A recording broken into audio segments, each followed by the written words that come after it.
細佬要咩啊？ Hello mate, do you guys offer Hong Kong signature drink?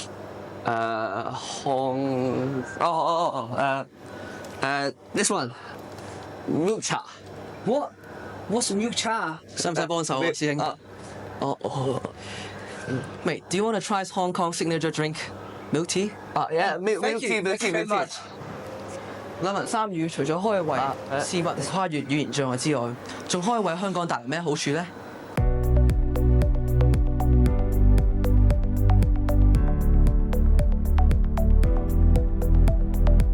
語言唔單止係溝通嘅工具，仲係文化基礎。喺香港識得廣東話、英文同埋普通話，可以俾我哋去分享自己唔同嘅文化，就好似香港唔同嘅大街小巷一樣，每間商鋪都講住自己獨特嘅故仔。有賴兩文三語，世界各地嘅藝術家可以互相分享心得，藝術得以蓬勃發展。香港身為一個國際化嘅城市，語言能力正正就係解鎖機遇嘅關鍵。無論學生嚟自唔同嘅地方，都可以有效地團隊合作。喺呢度，每一種聲音都能被聽見，一齊擁抱兩文三語啦！